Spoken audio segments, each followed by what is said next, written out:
Meet Rich Richard and Poor Peter. They graduate with the same degree, land the same job, and both make $75,000 a year. They even move to the same city with the same cost of living. Fast forward 10 years. Richard has a six-figure investment account and zero debt, while Peter is still broke, stressed, and wondering where all the money went. Same salary, completely different story. In this video, I'll show you exactly why that happens and how to make sure you end up on the rich side, not the broke one.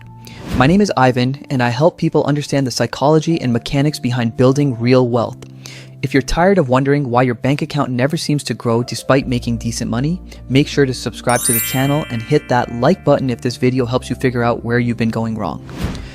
Think back to school. Two students could spend the same number of hours in class, but one walks away with straight A's while the other barely passes. The difference wasn't the time, it was how they studied, the habits they built, and whether they actually understood the material. Money works the exact same way. Two people can earn the same salary, but the habits behind the scenes decide whether you end up Rich Richard or Poor Peter. The first wealth killer is lifestyle inflation. Imagine both Richard and Peter get the same raise, from $75,000 to $85,000 a year. That's about an extra $700 a month after taxes. Peter upgrades his apartment, leases a nicer car, and eats out more often. Within months, the extra money is gone and he's back to living paycheck to paycheck, only at a higher level. He feels like he's moving up, but financially, he's stuck on a treadmill that keeps speeding up. Richard, on the other hand, keeps most of his lifestyle the same. He maybe treats himself a little, but he banks the bulk of that raise, around $500 a month. Fast forward 5 years, and Peter has nothing to show for those raises, while Richard has over $30,000 saved and invested, growing every year.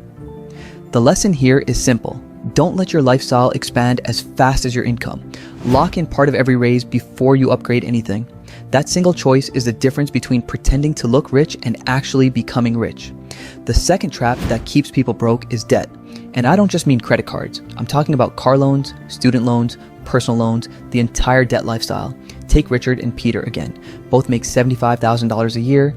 Peter has a $400 car payment, $200 in minimum credit card payments, and a student loan he's still chipping away at. Before he even thinks about saving, he's already sending $800 a month to lenders. That's nearly $10,000 a year gone. And the psychology here matters. Peter tells himself he deserves the car, the vacations, the quick fixes. But what he's really doing is chaining himself to monthly payments. Richard avoids debt wherever he can. He drives a reliable used car, pays his credit cards in full, and refuses to finance things he doesn't need. That gives him an extra $800 every single month to invest, save, or use for opportunities.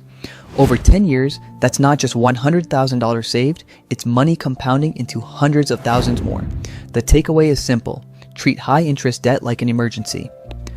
Every dollar you pay toward a credit card balance is like locking in a guaranteed 15 to 20% return.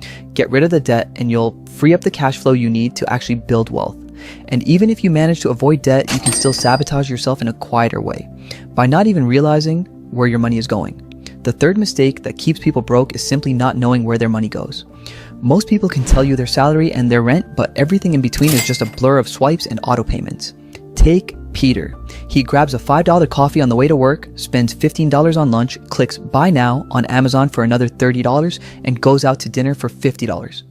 None of those feel like a big deal, but repeat that pattern daily, and it's thousands of dollars leaking out every month. It's death by 1,000 cuts. Richard, on the other hand, knows exactly where his money goes. He tracks his spending weekly, cancels subscriptions he doesn't use, and asks himself whether each purchase lines up with his long-term goals. Instead of drifting, he makes what I call friction decisions. Pausing just long enough to ask, does this actually move me forward? Most people fly blind and hope for the best.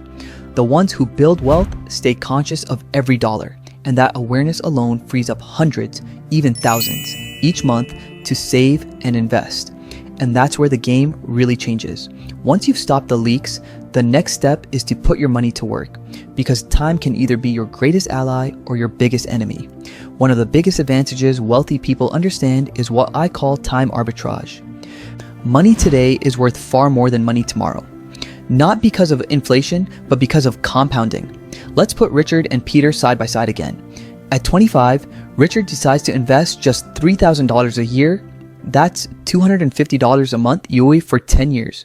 By the time he's 35, he stops completely. Peter, meanwhile, spends his 20s living large. At 35, he wakes up, panics, and starts investing double what Richard did, $6,000 a year, and he keeps it up for 30 years straight. Here's the kicker. At retirement, Richard ends up with more money than Peter, even though he invested for fewer years and contributed far less. Why?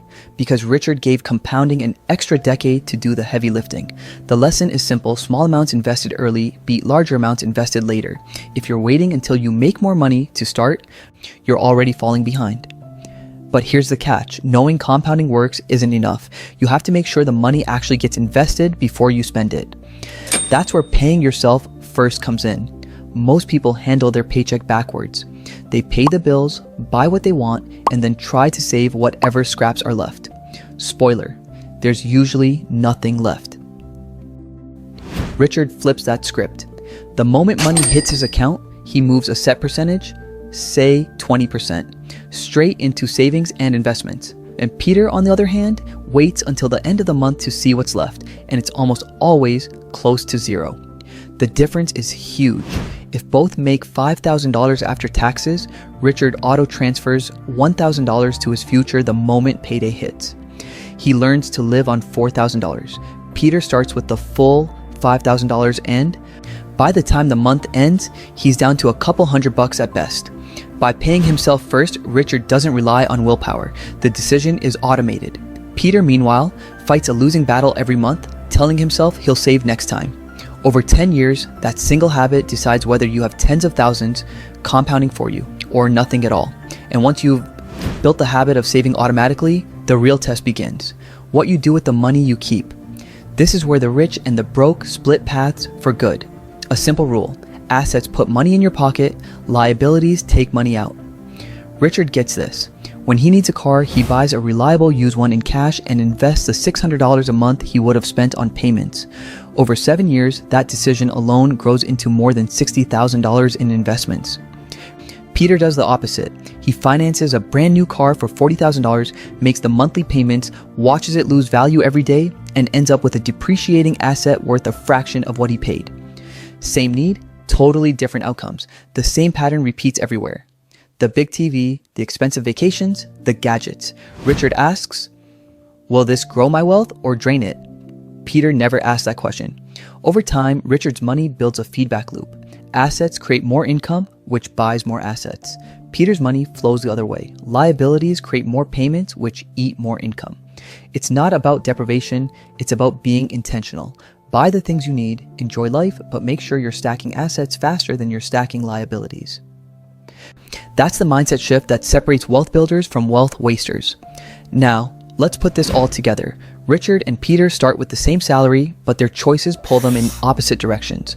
Richard saves 15 to 20% of his income while Peter saves almost nothing. Richard stays debt-free while Peter sends nearly $10,000 a year to lenders. Richard invests $500 a month and lets compounding work for him, while Peter delays and misses the most valuable years. Richard buys assets that grow in value. Peter buys liabilities that drain his paycheck. Richard's money gives him confidence. Peter's money gives him stress. Fast forward 10 years and Richard has a six-figure portfolio, a cushion of calm, and the freedom to take risks. Peter, on the other hand, is still stuck on the treadmill, exhausted, anxious, and wondering why nothing ever changes. Same salary, completely different story. Here's the truth. Success with money isn't about working harder or even earning more. It's about becoming the kind of person who keeps money. Rich Richard didn't win because he had a bigger salary. He won because he built habits that protected his future.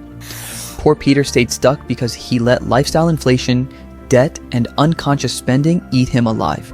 The good news? You get to choose which story you follow. Start small. Set up one automatic transfer today, even $100, and protect it like rent. That single move shifts you from broke habits to rich habits. 10 years from now, your future self will thank you for it. And if this video helped, make sure to subscribe and hit that like button so you never fall into Peter's trap.